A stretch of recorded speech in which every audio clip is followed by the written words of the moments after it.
Hello everyone and welcome to another Scots Whay Hae podcast, and today I'm joined by Ambrose Parry, also known as Chris Brookmeyer, and Dr. Marissa Hatesman, whose fifth Raven and Fisher mystery, The Death of Shame, is published with Canongate. Hello both. Hello. So we probably should have worked out who was going to take this question first, but for those who don't know, how did Ambrose Parry come about? How did you come to write together? I think this is for you. Okay. I generally get the blame for this. I was an anaesthetist for a long time, and after about 10 years as a consultant, I decided just to take some time out, and I went back to Glasgow University and did a 1-year Masters in the History of Medicine. And as part of my research for my dissertation, I was looking at the early use of ether and chloroform at the maternity hospital in Edinburgh. And I was reading a lot about James Young Simpson, and he was really a fascinating man. He discovered the anaesthetic effects of chloroform in his dining room in 1847. And I started talking to Chris about some of the things I was reading about, and like any good novelist, he said, I think there's a book in this. Yeah, I was actually... I'd always harboured ambitions to write historical fiction at some point. Right. But given my prolificity, I couldn't see how I would find the time to research something to the extent that would be necessary, and the fact that Marissa had already created this massive body of research, which she just expanded upon, and managed to talk her into this. Although the irony is, despite harbouring ambitions to write historical fiction, the one period I used to say I had no interest in was the Victorian period, and that ended up being what I've written about. And it was, as Marissa said, that it was all she'd found out about Simpson, but not Simpson, the man and his achievements entirely. It was more the house, and the fact that he straddled the different echelons of Edinburgh society in a way that was quite rare, but mostly the house, the sense of chaos, the fact that all life in Edinburgh went through the doors of 52 Queen Street. Right. So it was this kind of perfect conduit, through which so many things were going to pass, and that to me, that's where I think I saw the potential for a book. I like the idea that your research is done for you. You go, oh, see all this work that you've been doing. I mean, we weren't really sure how that would work in terms of, maybe initially we thought that Marissa would present me with a whole body of research and some ideas and be there on a consultative basis, but it became apparent very rapidly that wasn't going to work, and that I needed Marissa's storytelling instincts and her perspective as a woman in medicine to shape the stories. I just realised she would come up with better stories about this than I would, so it became a collaborative process very early. And the theme of a woman in medicine is kind of central to the whole series. Yeah. And we'll come on to talk about themes later on, but I'm interested, Chris, why you didn't want to write about Victorian period. I think I had this notion that it was very straight-laced and stuffy and prudish and really all the things that Simpson turned out to not be. Yeah. My idea of a very patriarchal upper middle class household was very much subverted by everything Marissa told me about Simpson. And when you were doing your research for your degree, the man, as well as what the achievements, came out too. Oh, absolutely. He was fascinating, because you would assume that a very much admired and very much a very renowned figure in medical society of that time would be kind of dry and stuffy, and his house would be very patriarchal and formal, and it was none of those things. He was a man of great humour and warmth. He was a family man. The house was completely chaotic. He saw patients in his home, so there would be loads of patients everywhere. Anyone of any significance who visited Edinburgh would be invited round for dinner, so there was always interesting conversations going on. The children were not confined to the nursery at the top of the house. They were allowed to kind of run around.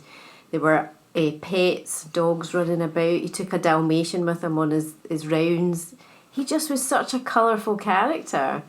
And he discovered chloroform, which was like absolutely massive. It was one of the biggest, most significant things to happen in the 19th century. And we were surprised that no one had done it before, that no one had written about. Obviously, there's lots of non-fiction about him, but we thought it might be quite fun to write a kind of fictional work with him in it. What really pulled it together as well was there's lots of novels about great historical discoveries and great men of medicine and science, but to us, you couldn't divorce Simpson's discovery from the man. Right. It wasn't that he was just a brilliant man and this is the thing he happened to work in. To me, it felt like his warmth and his humanitarianism and his compassion, all of these things seemed to drive what he was ultimately to be famous for. So that, as a writer, you spot the themes, you spot the way the man drove his mission and the way the mission shaped the man, and I think that more than anything made me think this we're lucky nobody's beaten us to this.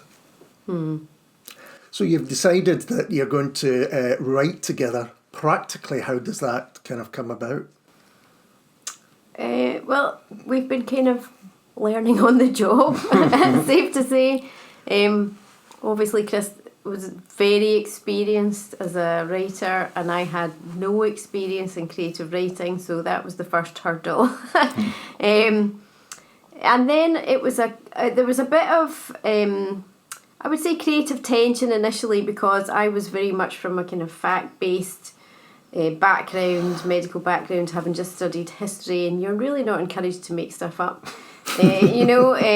so it was quite difficult for me to kind of loosen up a little bit and understand that when you're writing historical fiction, yes, you have to be very faithful to the real historical characters and events. You don't want to take any liberties.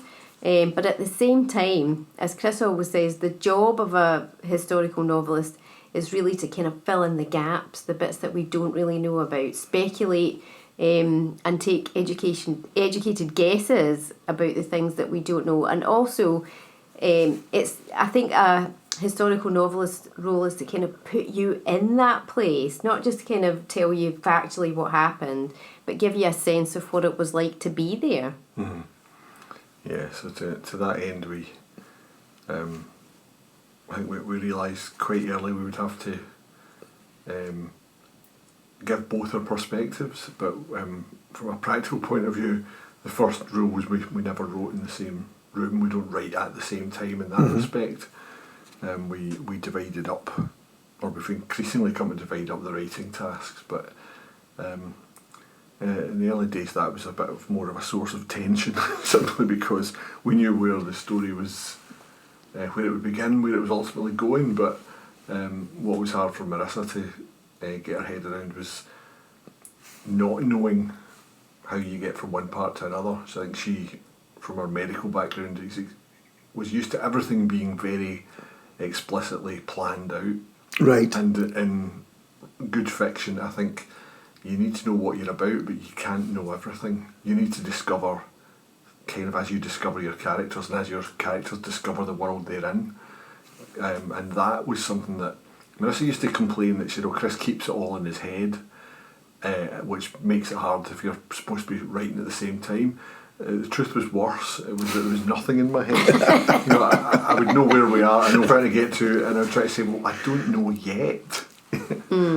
Yeah, that was hard initially, but generally now what we do is we do a bit more kind of explicit planning than we did at the beginning, and we divide up the writing tasks, and we each write chapters and then swap over, and kind of tweak each other's writing so that it all sounds consistent. It's a kind of the kind of same voice throughout the novel. Yeah, one of the hardest things really was throughout the evolution of the process has been getting Marissa to accept that she's allowed to make things up. She's much better at it now, but I think in partly even predating her doing her masters, writing notes in medical cases, it was all about concision. and distilling the information down to the absolutely most relevant pieces and conveying that in as few words as possible.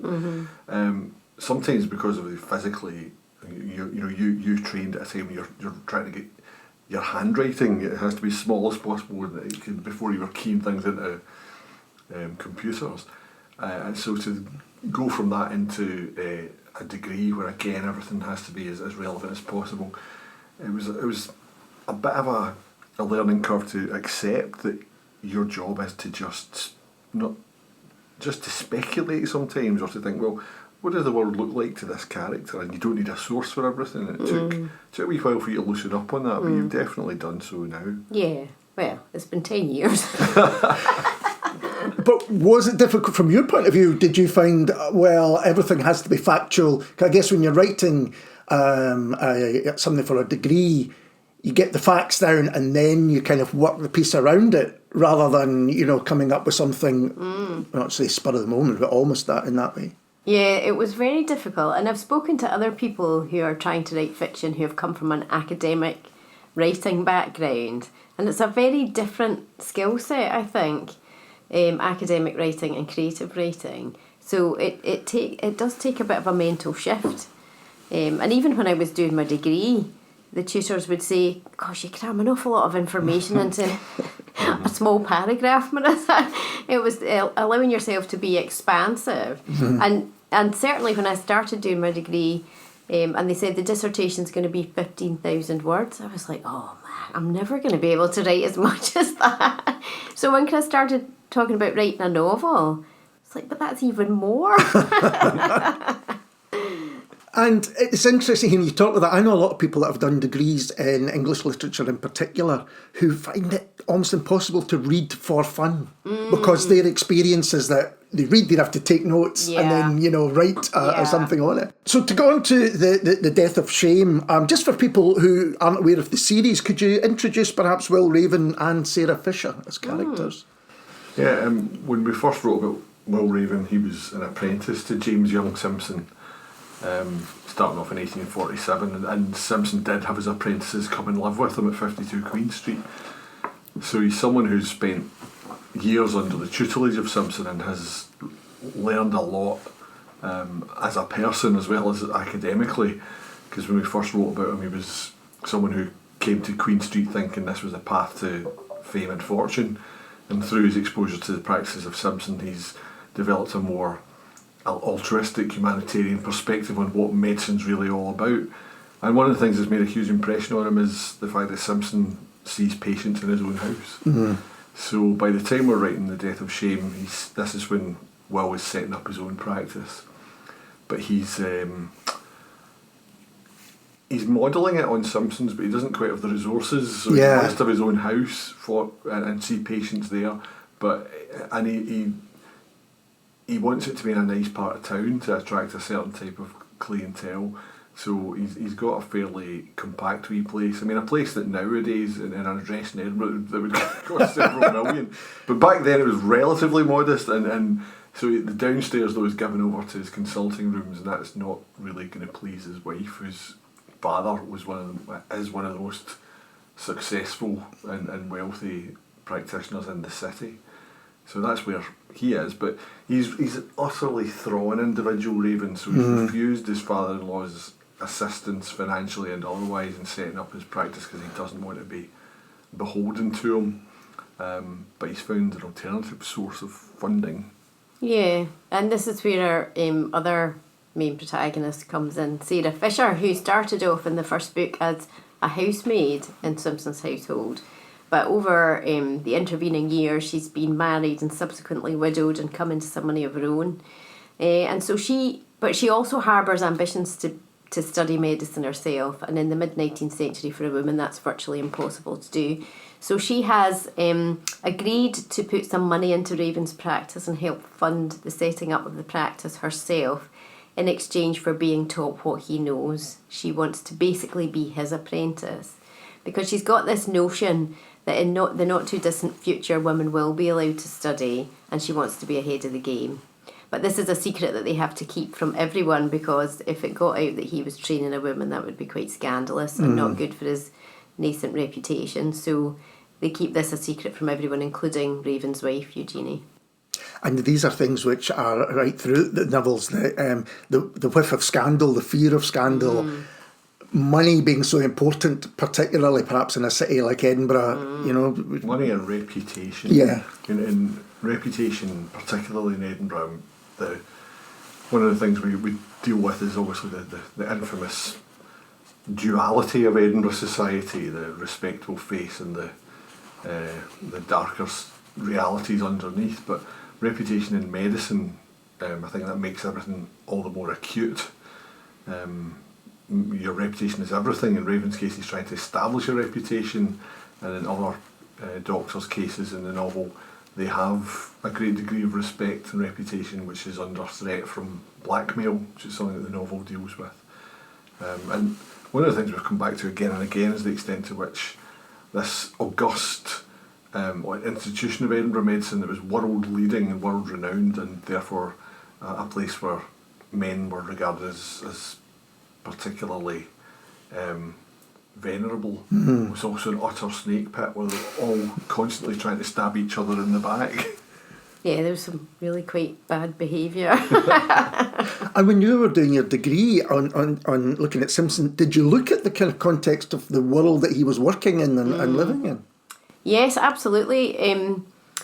It was what was really interesting was his attitude to.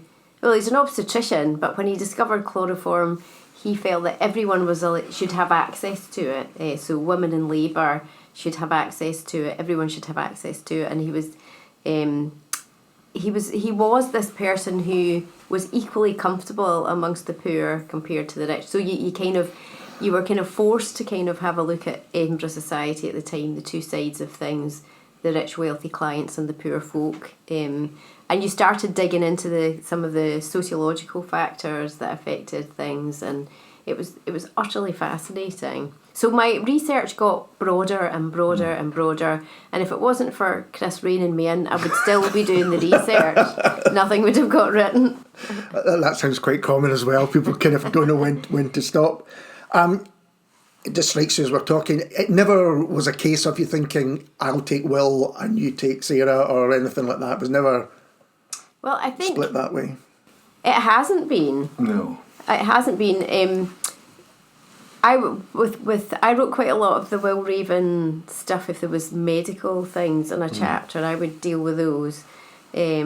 But other than that, we don't have our own character to write about. No, I think with the first novel, Marissa wrote, or all the novels, Marissa writes any scene that involves medicine. And one of the driving forces behind her getting involved in the first place was down the years watching anything on TV that dealt with medicine, or books about medicine, books being flung around the room and the telly being shouted at because they always got the medicine wrong. I think with an honourable exception of ER. Oh yeah. But everything, any book, the medicine was always wrong, and Marissa was determined that the medicine would be right.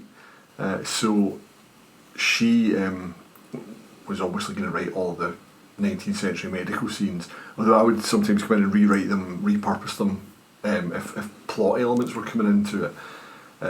So with the first book, she wrote all of that, but also most of the Sarah chapters in the first book.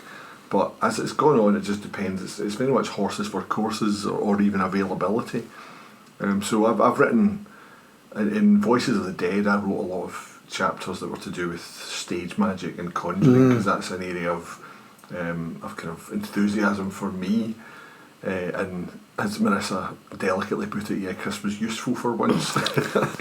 And this is the fifth in the series. Is this the last in the series? I've heard a whisper somewhere, I'm sure. It's a conclusion, shall we say, of an arc. Yeah. Some things between our two principals are kind of resolved to a certain extent. A resolution, not an ending. That's one way of putting it. That is a very good way of putting it. A resolution, not an ending. But what we were thinking was that originally I had thought that the books would follow Simpson's life, from the discovery of chloroform in 1847 till his death in 1870. And we're 5 books in, we've only made it to 1854. So we're kind of making progress, but we're also aware that our two principals have been through so much in the intervening years, so much has happened to them, that we thought rather than keep flogging them, we would maybe give them a wee bit of breathing space, maybe write something else and then come back to them. Write something else as Ambrose Parry. Yeah. Because also I think we realised that the development of us writing together has reached the stage where we feel kind of like we know what we're doing now. I think with the fifth novel feels like the most accomplished, and I think we've got to the stage where we thought, well, we've built this machine, where else can we take it? What else can we do with it? Yeah. So I think it's to stress that Ambrose Parry isn't Raven and Fisher, so it's not those characters or even that period or that world. So we want to see what else we can do. I mean, Ambrose Parry would always have to be something that's, I think, historical, that's got a crime element and that brings a feminist perspective. So there's certain things that would, I guess, be synonymous with the name. But at the same time, we don't want to restrict ourselves. So we're going to see what else we can do, and inevitably we'll come back to the world of Simpson because there's still so much to be said. Mm-hmm. You maybe have to go and do another master's to get research. No, I'm not really allowed to do any more degrees. I mean, I could every now and then have a wee notion, but no, the main. I don't think there was anything left for you to learn about Edinburgh medicine at that period. No, but I could have picked something else. Yeah. We've mentioned Simpson a few times, but the books draw on real historical events and people. Mm-hmm. We talk about a few of those. I didn't realise that until recently that James McCleavey was a real person. I loved the radio dramas that Brian Cox does, and it was only fairly recently that I went, oh, this is a proper detective and writer, I think, as well. Not really a writer. He just wrote his own sort of memoirs. Ah, right. Okay. But so was that important to have that kind of, reality rooted in there? Oh, I think so because I think most of the really outlandish things that happen in the novels, that's the true stuff. So that was the thing. I think we wanted to communicate just what it was like. We wanted, first of all, to communicate the truth of Simpson's world. As authentically as we could, but then you realise there's so many things in there that were so fascinating. You then become drawn to how much of the real stuff you can fit in, and so you're more drawn to incorporating real events and real characters than just coming up with a storyline on its own. Yeah, I think when we're planning one of the novels, I kind of go through various stages, and we pick a year that we think is interesting, and then I look at what Simpson is doing at that time, what Simpson's household is like at that time, what's happening in Edinburgh at that time, like is there a cholera epidemic or something like that, and then it's only at that point that we think about the crime plot, and start kind of pulling it all together. I mean, you find some of the peripheral characters that were in Simpson's world, so you rather than come up with a fictional one to perform a certain function, frequently you can just bring one of those real characters into the story, whether that be James Syme in some of the novels that the renowned surgeon that Simpson is constantly feuding with, or McCleavey himself, or Henry Littlejohn, who I'm very proud of. I don't know how we managed the restraint we showed, but we introduced Henry Littlejohn very early in the first novel, and I think it was the third novel before we told anyone his surname. Right. We always knew who he was, and we knew his achievements and his place in the history of medicine and policing and social reform. So that kind of thing, it gives you a wee sense of satisfaction to incorporate these things. I suppose it's also that those who do know the history, if they spot something before the reader's been explicitly told it, that can be a thrill, in the same way as Marissa has always said that she writes the medicine in a way that doctors will recognise things that are not made explicit, or sometimes don't become apparent to the contemporary characters at all, but any doctor now would recognise that ailment or that diagnosis. Have you had good feedback from fellow medics about the novels? Yeah. Well, I would say the lack of negative feedback Mostly mostly the quite absence good. of feedback we're taken as a good sign. Yes, Because absolutely. they love to tell you you're wrong. Yeah, I think they wouldn't be slow to pick you up if you'd made some howlers. So, yes, but certainly when we've been out doing events and talking to readers, there's a fair number of doctors have been in various audiences, and they all seem to be quite appreciative of what we're trying to do. Although we've occasionally had descendants of some of the real historical characters come up to us. So I think it was the first Edinburgh Book Festival we did. We had a descendant of the Simpson clan who came up, and I think Simpson's dealt with very carefully. I'm very respectful of him, so we weren't too concerned about that. But we also then did an event in Biggar, and there was a descendant of James Matthews Duncan, who was a real person and was one of Simpson's assistants. And he had a falling out with Simpson because he didn't think he got enough credit for his role in the discovery of chloroform, so they had a bit of a falling out. But Chris had read about this man and felt that, that he wasn't the most appealing sort of person, and so he wasn't portrayed in a particularly flattering light, and we kind of fessed up to this person and said, you might not appreciate what we've done to your relative, but she was. She seemed quite phlegmatic about it. I think she maybe knew he'd been quite a polarising figure. Yeah, perhaps. Yeah, but we haven't got into any hot water so far. No.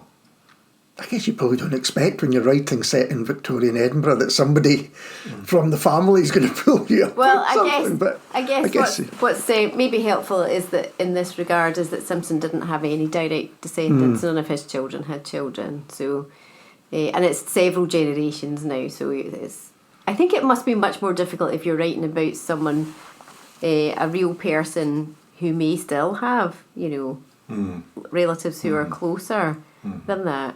It was something fascinating. Recently we did an event at St Andrews, and a woman came up and she had her great-great-great-grandmother's, was it midwifery? Midwifery certificate.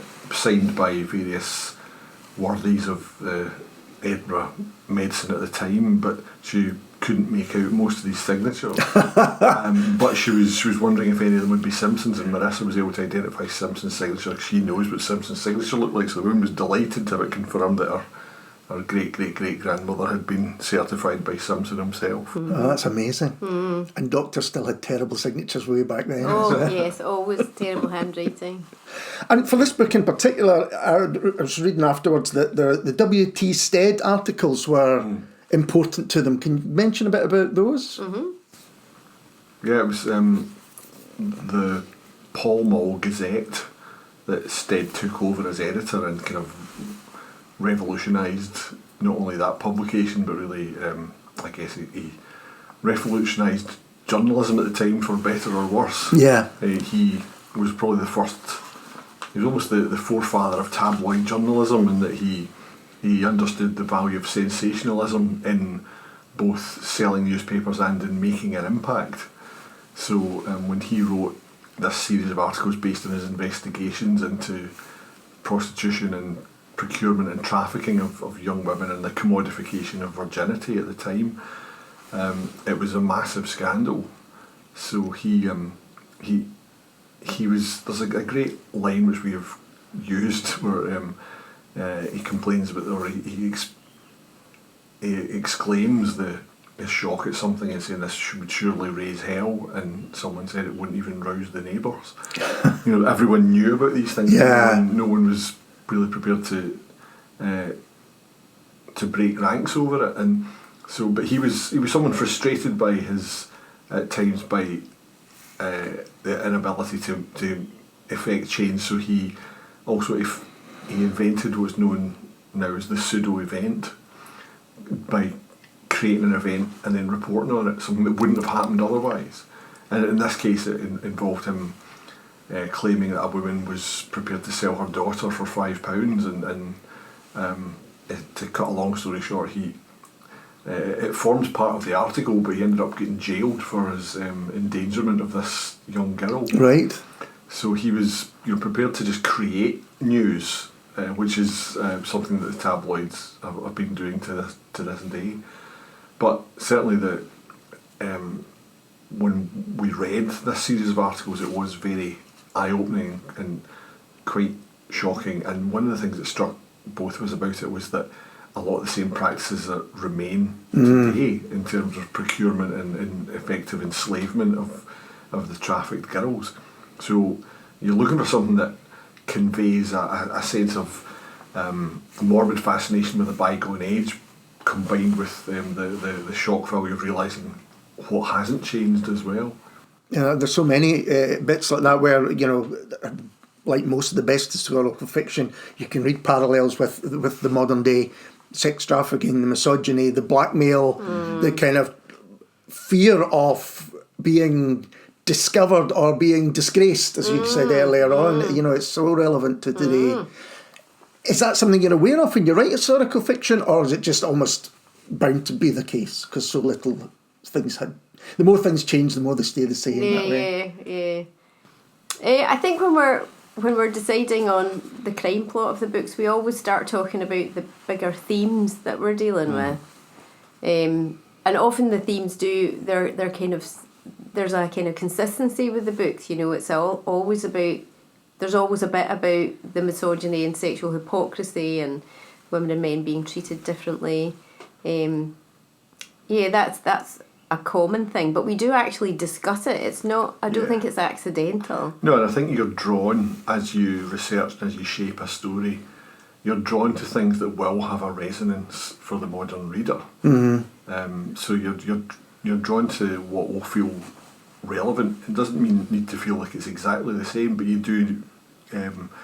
You'll pay more attention if you discover something and think, oh, that's still the same now, or here's where the roots of a problem now first appeared, or even just when you can draw a stark comparison between attitudes then and now. But mostly I think you're drawn to things that resonate because you want the reader to feel like they belong in this world. They've got an outside perspective, but you still want them to be able to relate to the world you're creating. Yeah, and I think what's nice is that there are things that have improved quite clearly. There are things that have improved, and I think it makes the modern reader appreciate the progress that we have made, while acknowledging that there's still work to be done.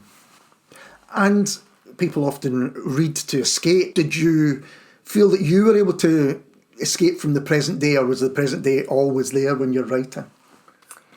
In some ways, you can escape the present day because we always talk about during lockdown, the COVID lockdowns. We were in the process of writing A Corruption of Blood, the third in the series, and Chris always refers to it as the great patter drought of 2020, when no one had anything to talk about because no one was doing anything. And we always had something to talk about because we were working on the book, so it was a great escape, actually, particularly that one. Yeah, and I think though you are looking for modern relevance, at the same time you are always constructing a world that is alien to your own. You're constructing a world that, for it to feel authentic, you have to be stressing the things that aren't the same as now.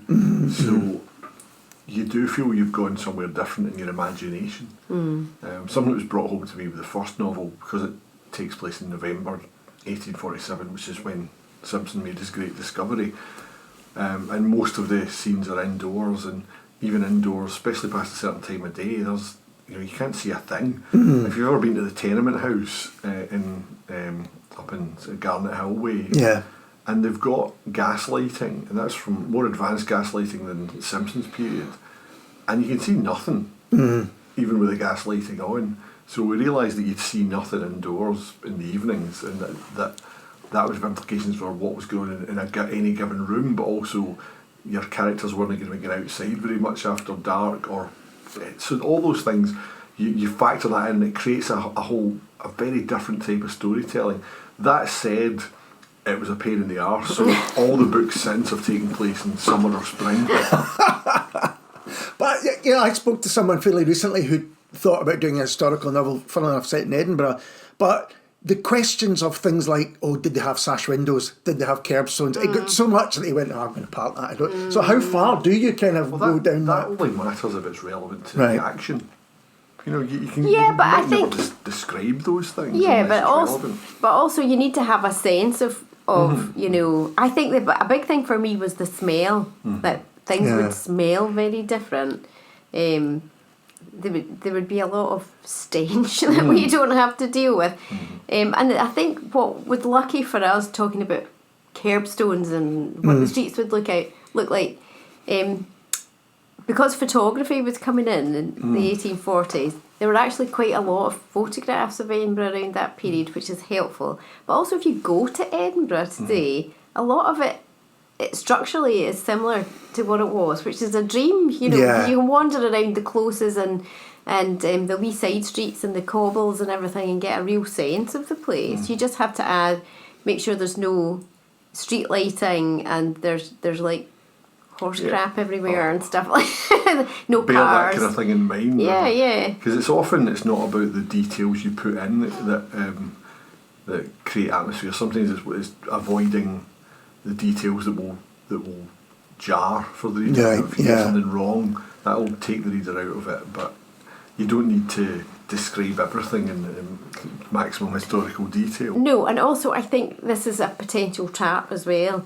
If you do a lot of research about furniture and what the wallpaper was like, sometimes you feel the need to put it in, even when it's not relevant. And then it just kind of bogs things down. That's the tricky thing as well. If you get too infatuated with the detail. Yeah, the detail, like we always said about that anything historical, with two rules. You can only put it in if it tells you something about character or it advances the plot. Yeah, and I mean there's just small details like if there was green wallpaper on the wall, it was likely contaminated with arsenic. Right. And I think Chris would probably say, yeah, but unless anyone's licking the wallpaper, it's probably not relevant. Well, the kids could be. You never know. But I think you're right about Edinburgh as a city. It's quite, maybe not rare is the word, but it's exemplary, particularly the Old Town, is that you can go and still walk these streets and imagine, being in these places that are mentioned in the books as well. Yeah.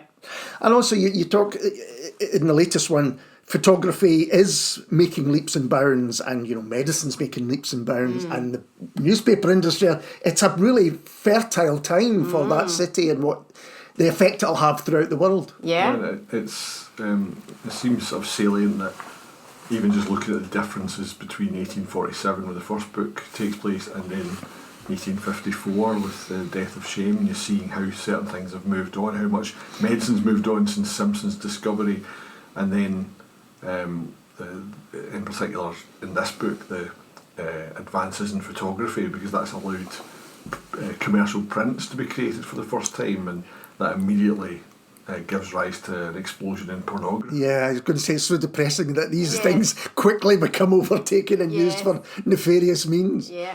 And did you know, I think you mentioned at the beginning, Chris, that you said you wanted to write and not really know where it was going. Did you always know where the relationship between Will and Sarah would go, the kind of direction it would go? They kept taking detours. Yeah. Even though I knew where I wanted it to go, they kept taking detours. I think when we first created these characters, you need to create a tension between them and then find ways to retain that tension. And we weren't sure when. We knew roughly what we wanted to do with them in terms of this arc. And I remember Marissa saying a couple of years ago, I know how this ends. I know the scene between them and what is said. And she told me, and I thought, that sounds great, that really does work. And we realised that this story was a story where that should take place. Right. And it would be a resolution. So I don't think we didn't have that planned out way in advance, because to some extent you want to know where the characters will surprise you, where you've decided they'll go in other respects will have implications for their relationship. I mean, in the Voices of the Dead, Sarah has a tentative relationship with someone that's massively problematic. It was very problematic for Marissa when I suggested it. these are things that you wouldn't anticipate 2 books before. But when they come along, you're like, oh wow, that's great. That's going to really have the readers feeling uncomfortable. That kind of thing. So it's part of the excitement to me is not knowing. Are those the kind of conversations that happen quite a lot? Saying, you come up with something about a character and you think whether you feel kind of ownership of the character or whatever it might be, protective towards them. Oh no, they would never do that. Mm-hmm.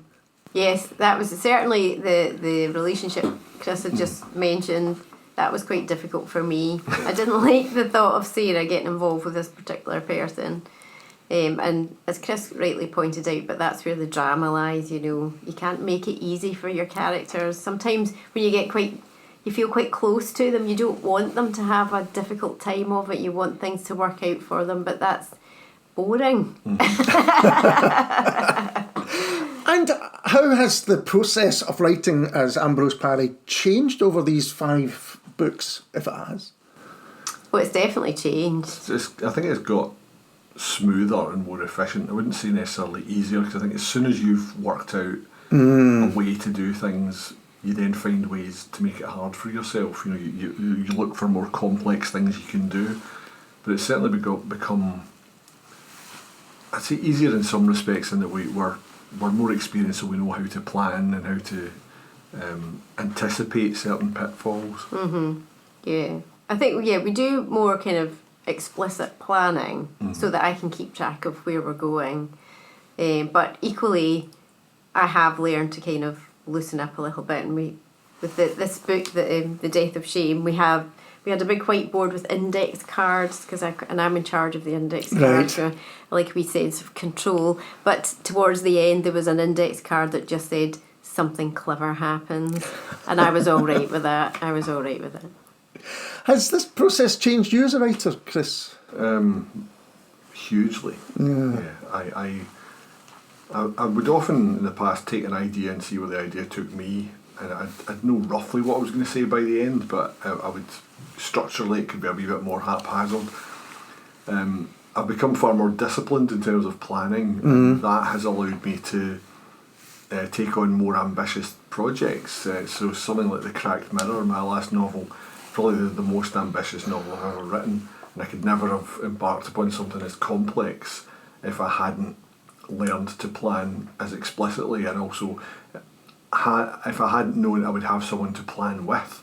Right. Because we did plan that novel together, and so I was able to bounce things back and forth and make sure it made sense, and then Marissa helped me put together the 5-act structure, and so that has completely transformed me. Even my new Jack Parlebane novel that I'm just working on a revised draft of just now, it's again structurally that was something that in the past maybe I'd have just had a mystery for him to solve and I have no idea how he was going to do it, but this time it was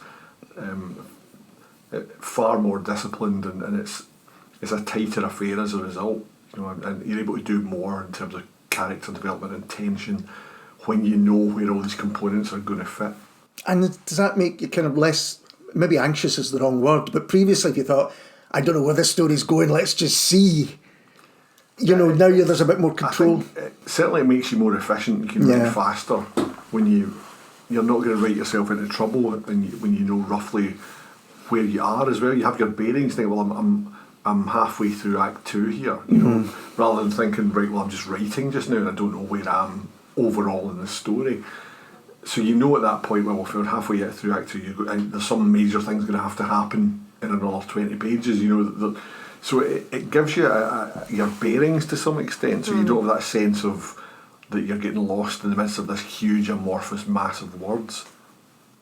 You were recently, I saw you both at the launch of the programme of Bloody Scotland, and I wondered how much you enjoy doing the festivals together. Is that something that's Oh, do you know, when we first started discussing writing a book together, and we were like, how amazing would it be if we ended up doing some of these festivals together?